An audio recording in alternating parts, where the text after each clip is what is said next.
Friends, తమిళనాడులో ఉన్న Chengalpattu district కోర్టులో అయితే తలపతి విజయ్ గారు టీవీకి పట్టే ఒక సీఎం విజయ్ గారి వైఫ్ సంగీత గారు అయితే విజయ్ గారి మీద అయితే డైవర్స్ కేసు అయితే అప్లై చేశారు.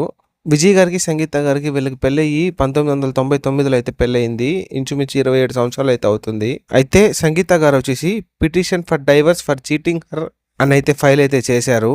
అంతా బాగున్నప్పుడే 2021 ఏప్రిల్లో విజయ్ గారు వేరే వాళ్ళతో సంబంధం ఉన్నట్టయితే తెలిసింది. సంగీత గారు ఆ రిలేషన్షిప్ గురించి గట్టిగా మాట్లాడారు. ఇప్పుడు విజయ్ గారు వచ్చేసి ఇంకా ఆపేస్తాను అని చెప్పి ఇంకా కంటిన్యూ చేశారని అయితే చెప్పారు పిటిషన్లో.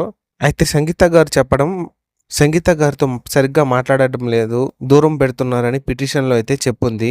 ఆ యాక్ట్రెస్ ఎవరు అయితే సంగీత గారు వచ్చేసి వేరే యాక్ట్రెస్తో అయితే సంబంధంలో అయితే ఉన్నారని అయితే చెప్తున్నారు. ఇప్పుడు ఆ యాక్ట్రెస్ ఎవరు అనేది ప్రూఫ్ లేకుండా మనం మెన్షన్ అయితే చేయకూడదు, అలాగే చెప్పకూడదు. ఇన్స్టాలో ట్రెండ్ అవుతున్న దాని ప్రకారం అయితే మీకే తెలుసుంటుంది.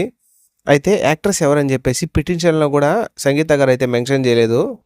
ఎందుకో మరి 2021లో నోటీసులు అయితే ఎఫ్ఐఆర్ కూడా పంపించారు విజయ్ గారికి, పట్టించుకోలేదు. 2025లో పిటిషన్ అయితే సంగీత గారు పెట్టారు.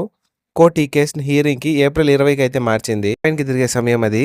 విజయ్ గారు ఫస్ట్ నుంచి ఎలక్షన్స్లో ఏదో ఒక ప్రాబ్లం అయితే అడ్డుకుంటానే ఉన్నారు.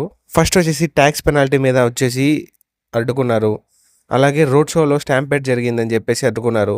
ఇప్పుడు జననాయకన్ మూవీని కూడా ఆపేశారు. దెబ్బ మీద దెబ్బ అయితే తగులుతా ఉంది. సుఖం లేదు, దెబ్బ మీద దెబ్బ, దున్న మీద పుండుని కాకి పొడుస్తున్నట్టు పొడుస్తున్నారా. సో ఈ విషయం గురించి అయితే విజయ్ గారు ఇంకా మనకి బయట అయితే ఏం మాట్లాడలేదు. సో వెయిట్ చేసి ఏం జరుగుతుందో తెలుసుకుందాం. ఈ లోపల మీరు వచ్చేసి మన ఛానల్ని సబ్స్క్రైబ్ చేసుకొని పక్కనే బెల్ ఐకాన్ ఉంటుంది, దాన్ని ఆన్ చేసి పెట్టుకోండి. నెక్స్ట్ అప్డేట్ కోసం, నెక్స్ట్ ఏం జరగబోతుందో తెలుసుకోవాలనుకుంటే మిస్ కాకుండా మన ఛానల్ అయితే సబ్స్క్రైబ్ చేసుకోండి. నెక్స్ట్ వీడియోలో మళ్ళీ కలుసుకుందాం. అంతవరకు బై ఫ్రెండ్స్.